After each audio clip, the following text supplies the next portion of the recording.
आफ्नै गाउँ फर्किआए भन्दै पछि आज मेरो घर जाँदैछु साथीहरू। हेलो साथीहरू, स्वागत छ तपाईँहरूलाई आजको मेरो न्यू मिनी भ्लगमा। अनि यस्तो चिसो मौसम देखेर त कति माया लाग्दैछ। यो चिसो मौसम मेरो पोको पारेर गोजीमा हालेर लान मिल्ने भए कति खुसी हुन्थ्यो होला। यस्तो गर्मीमा म जाँदैछु कि मेरो घर, अनि त्यसैले चिसो मौसम देखेर मलाई कति माया लाग्दैछ, कति मिस गर्दैछु मेरो यो चिसो मौसमलाई। यो भिडियोमा देखेर पनि यस्तो गर्मी भइरहेछ। अनि यहाँबाट हेर्नु भ्यू कति राम्रो देखिरहेको थियो क्या। अनि अस्ति चाहिँ म कुन बाटो थियो हौ, खोइ के बाटो भन्नु थियो पनि, बाटो राम्रो नै बिर्सिहालेँ। अनि त्यो अहिले चाहिँ सिन्धुलीको बाटो हो कि, अहिले कति राम्रो भ्यू देखिरहेको थियो। ट्याक्क यहाँनिर एउटा बाइक हुनु, अनि टक्क बाइकमा चढेर हिँड्नु, बाइकमा कुदाएर हिँड्दाखेरि क्या मजा आउँथ्यो होला भ्यूमा। यस्तो दामी दामी भ्यूहरूमा रोकाउँदै फोटो खिच्नलाई भन्दै मेरो दिमागले कति धेरै सोच्दै हिँड्दै थियो।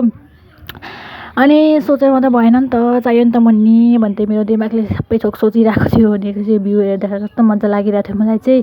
फोटो खिच्न मन लागेको थियो, तर के गर्नु, दिँदैनन्, रोक्दैनन् भन्नु पऱ्यो नि त। अनि हल्का यस्तो भिडियोहरू बनाउँदै हिँड्दै दिमागले कुरा खेल्दै यस्तो। अनि यो खोइ के ठाउँ हो कुनै ठाउँ चाहिँ, तर एकदम राम्रो थियो। सिन्धुली नै हो हुन चाहिँ, सिन्धुली खोइ के हो। अनि यहाँ खोइ के कोसी भन्ने हुन्थ्यो यता। अनि यो चाहिँ किन राखेको भनेर चाहिँ मलाई त्यति मजाले के भन्छ आइडिया छैन।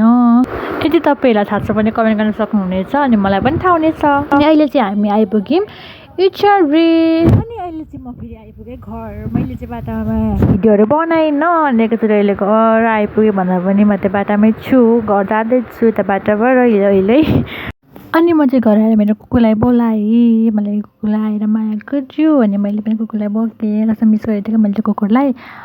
अनि त्यसपछि मैले चाहिँ रात परेपछि चाहिँ हल्का फिस्टिङ हान्दैछु। साँझमा चाहिँ मम्मीले जाल थाप्नु गएको रहेछ, अनि हामीले पनि यसो हल्का माछा मारिदिउँ। ठुलो जाल थाप्नु भएको थियो, अनि हल्का माछा मारिदिउँ। अनि छाक पनि पुऱ्याएँ माछा मारेर। अनि आजलाई मेरो मिनी ब्लग त्यही दिन साथीहरू, bye bye, thank you for watching.